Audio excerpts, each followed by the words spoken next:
Right, oh yeah, welcome back. Okay, now today back to the grindstone. This mess won't do. I want to get all that pulled off the bike, folded up, put back in the sheet store, out the way, and then tidy up some of the dirbis in here. This is horrible. There's dust all over the floor. There's overspray dust all over the surfaces, all over the side units. I want to get all that wiped off, make the place look presentable again, and then put the forks back in the front. So that means putting the front end back together. I think that's probably what I'll get done today, I imagine. Not biting off more than I can chew, but after that, at least, then I can focus on the wheel balancing and putting the discs on, get them balanced, and then the wheels can go back in. And then she's a roller. Then she's a roller. She can come off the bench, stand on the side stand, and see what it looks like. If the side stand is any use anymore, now I've jacked it up an inch at the back, we shall see. There we are. Anyway, that won't do. Let's get busy. Welcome back.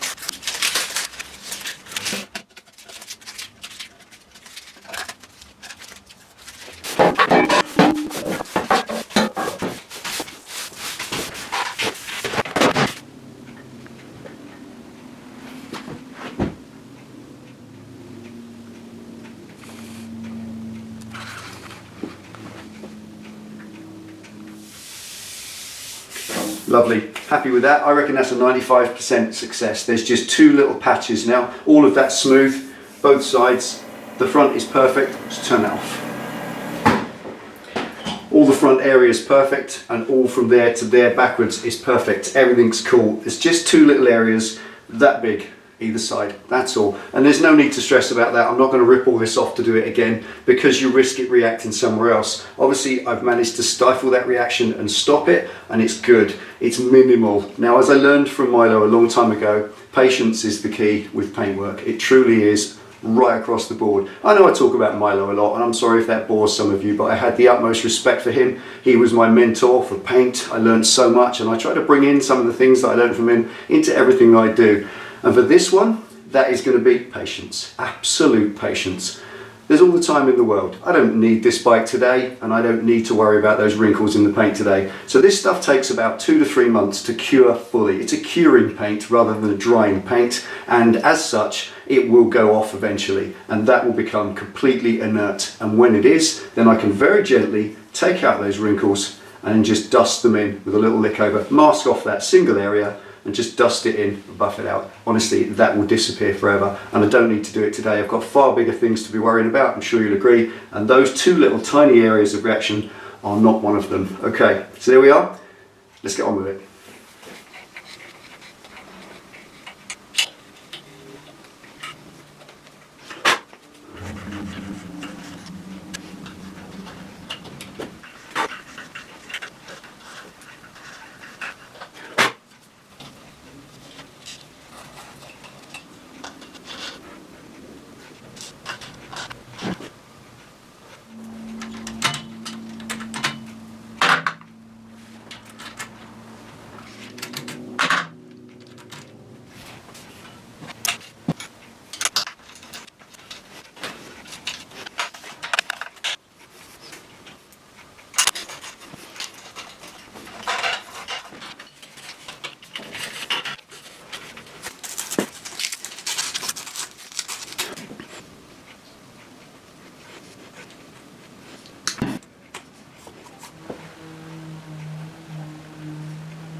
Right, that's it. That's a long day. Now, unfortunately, today is another split shift. I've got to go back to work in a minute. It's 2:30 now, and I start work at 3:15 for the afternoon, so I better get wiggle on. Now, I've done as much as I can. I've done as much as I wanted to do. I would have liked to have got the footrests all rebuilt and put those on as well, but I'll save that for next time. I just want to show you one thing. You may have noticed pro bolts. What I'm doing is, where possible, obviously on any build, you're taking off the old factory bolts. I really don't like factory bolts. 2 secs. Yeah, I really don't like factory bolts. They usually get skanky and horrible. So I've invested in a All-Epa Pro bolts. I've got just a job lot for the whole bike. I've got the all new disc bolts, which I'm going to talk about disc bolts and the principle of having new ones, etc. when I do the discs and wheel balancing in the next video, so not for now. But all the other stuff, those bolts there I've used in the pinch bolts. And now all the rest, these are sets. I've got sets for the calipers to mount to the fork legs, sets for the footrests to mount them, and possibly or partly, because I can't put my hand on one now, I had these horrible anodized gold ones which I just don't like, horrible nasty things, so I want rid of them. They just look gaudy and nasty and they're soft. Stainless, polished stainless pro bolts, can't go wrong. I don't personally think there's any better option. These ones here, they're for the caliper bodies. The actual body of the caliper itself, where the two castings bolt together, they've got the skanky original bolts, and I'm going to replace those with lovely stainless pro bolts and with the right lubricant. It all comes as a set. You buy them per kit per caliper, so I've got all that. Some there to mount the caliper, the rear one, to the bike, because the ones in it are them nasty gold things again. More caliper bolts for the other side, and some more shouldered bolts. Let me show you these. Look, they're like little shouldered, sorry, crap, there we go, there we go. They're like little shouldered bolts, and they go on the footrests. They hold the footrests in place. So it was a big investment, and that's what this whole bike's about. I'm just trying to make nice of it. I'm trying to make a good job. So that big old box of pro bolts was, in my view, a worthy purchase. They're all dedicated bolts, and they were still a great deal cheaper than the factory bolts if you went to the dealer, as I found out when I bought those bolts, which were just daft money. So there we are. That's it with bolts and fasteners. What I can't buy from Pro Bolt, I'm replacing with stainless like this from my stock, which I've got all that stuff in the drawer unit over there. That's all full of stainless fasteners, so anything I can replace. Right, so there we are. That's enough chat. I've got it back on its legs. It can stand on its own again now. It would be lovely to be able to do the wheels and bung them in. It's the next thing. Footrests and then wheels and so on. And I think, my word, we're practically there as far as rolling it off the bench. So in the next video, I want to dedicate it to wheel balancing. So put the discs on, balance the wheels, and then fit them into the bike. That'll be the very next video for you. I hope you enjoyed that. I'm really going to enjoy it. I'm going to make it a standalone video as well as the project. Do it 2 ways like I did with this swing arm bearings, so it can be found in years to come. Wheel balancing is a great fun thing. It's extremely easy, and I think you'll enjoy it yourself because it's something you really don't have to pay someone to do. And yes, I know you can buy Dynabeads, and they're very, very good. I'm just choosing to use stick-on weights this time, and I'll explain why at the time. Right, there we are on a split shift. I'll better get back to work. Take it easy. Thank you for watching. Ride safe. See you next time.